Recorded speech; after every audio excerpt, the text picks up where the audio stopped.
প্রশ্ন ২ বাঙালিরা সংকর জাতি ব্যাখ্যা কর। যা বি 20 ডিগ্রি 1 মো বর্ষ 2014 অনার্স চতুর্থ বর্ষ 2014 2022 অনার্স 1 মো বর্ষ।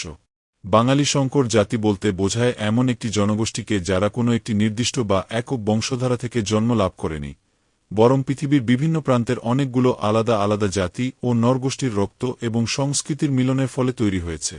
সহজতম ভাষায় বলতে গেলে সংকর শব্দের অর্থ হল মিশ্রণ। বাঙালি জাতি গঠনের ইতিহাস পড়লে দেখা যায় এখানে কেউ এসেছে দক্ষিণ পশ্চিম চীন থেকে, কেউ এসেছে মধ্য এশিয়া থেকে, আবার কেউ এসেছে সুদূর ইউরোপ বা আরব থেকে। এই যে হাজার হাজার বছর ধরে অস্ট্রিক, দ্রাবিড়, আর্য, মঙ্গল আর আরবদের মতো ভিন্ন ভিন্ন সব জাতির মানুষ একে অন্যের সাথে মিশে গিয়ে এক হয়ে গেছে, এর ফলেই আজকের বাঙালির সৃষ্টি। তাই নৃতাত্ত্বিকদের মতে বাঙালি কোনো বিশুদ্ধ বা একক জাতি নয়, বরং এটি পৃথিবীর অন্যতম প্রধান একটি মিশ্র বা সংকর জাতি। একজন নতুন শিক্ষার্থীর জন্য বিষয়টি এভাবে বোঝা সহজ। মনে করুন আপনি একটি শরবত বানালেন যেখানে চিনি, লেবু, লবণ আর রুহাফজা মেশালেন। এখন সেই শরবতটিকে যেমন শুধু চিনির শরবত বা শুধু লেবুর শরবত বলা যাবে না, তেমনি বাঙালিকেও কোনো একটি নির্দিষ্ট জাতির বংশধর বলা যায় না। বাঙালির চেহারার দিকে তাকালে দেখবেন কেউ ফর্সা, কেউ কালো, কারো নাক উঁচু, কারো নাক চ্যাপ্টা, কারো চুল কোঁকড়ানো, আবার কারো সোজা।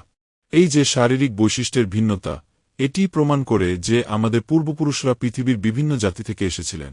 প্রাচীন নিগ্রোয়েড থেকে শুরু করে আধুনিক ইউরোপীয় পর্যন্ত সবার রক্ত আমাদের ধমনীতে বইছে। এই বৈচিত্র্যময় সংমিশ্রণই বাঙালিকে একটি শক্তিশালী এবং অনন্য সংকর জাতি হিসেবে ইতিহাসে জায়গা করে দিয়েছে। প্রদত্ত উত্তরের আলোকে বাঙালি জাতির সংকর বা মিশ্র বৈশিষ্ট্যের 10টি সহজ ও বিস্তারিত পয়েন্ট নিচে নাম্বারিং করে আলোচনা করা হল। 1. নিগ্রোয়েড ও নেগ্রিটো স্তরের প্রভাব। ধারণা করা হয় বাংলার আদি জনগোষ্ঠীর প্রথম স্তরে ছিল নেগ্রিটোরা। এরা ছিল সাধারণত কৃষ্ণবর্ণ, খর্বাকৃতি এবং পুরু ঠোঁটের অধিকারী। বাঙালির প্রাচীন শারীরিক কাঠামোর একদম শুরুর দিকের ছাপ এই জনগোষ্ঠী থেকেই এসেছে বলে ইতিহাসবিদরা মনে করেন। 2. অস্ট্রিক বা অস্ট্রালয়েডদের প্রধান ভূমিকা।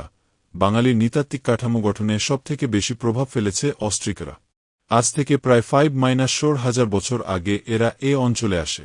আমাদের প্রতিদিনের ব্যবহৃত অনেক শব্দ যেমন কলা, লেবু, লাউ এবং হিসাবের একক যেমন কুড়ি, পণ এগুলো অস্ট্রিক ভাষা থেকেই এসেছে। 3. দ্রাবিড় জনগোষ্ঠীর প্রাচীন অবদান।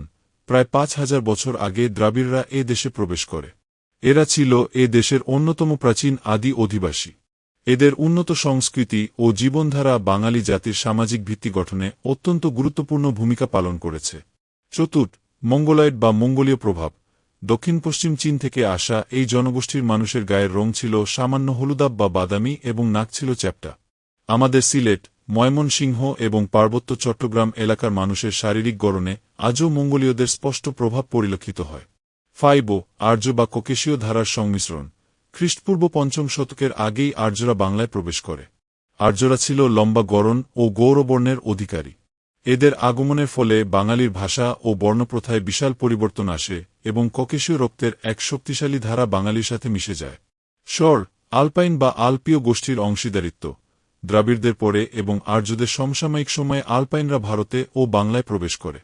বিহার ও উড়িষ্যা হয়ে আসা এই আলপাইনরাই বাঙালি জাতির একটি বড় অংশের পূর্বপুরুষ বলে নৃতাত্ত্বিক হারবার্ট রিজলি মতো প্রকাশ করেছেন। 7.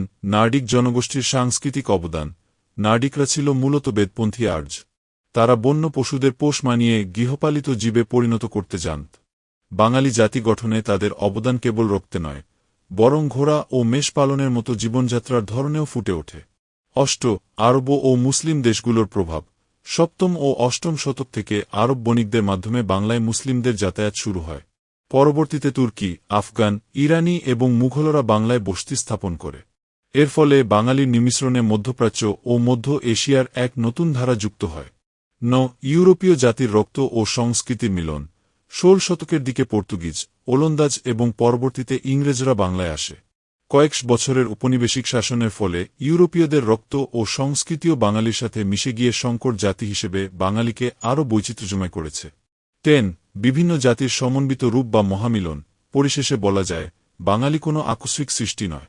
প্রাগৈতিহাসিক কাল থেকে শুরু করে আধুনিক যুগ পর্যন্ত নিগ্রোয়েড, অস্ট্রিক, দ্রাবিড়, আর্য, মঙ্গল এবং আরবদের যে ধারাবাহিক মহামিলন ঘটেছে তারই চূড়ান্ত রূপ হল আজকের এই বাঙালি সংকর জাতি। আমি কি আপনাকে বাঙালির এই নৃতাত্ত্বিক বিবর্তনের পাশাপাশি বাঙালির প্রধান উৎসবগুলোর, যেমন পহেলা বৈশাখ, উৎপত্তির ইতিহাস সম্পর্কে আরও বিস্তারিত তথ্য দিয়ে সাহায্য করতে পারি?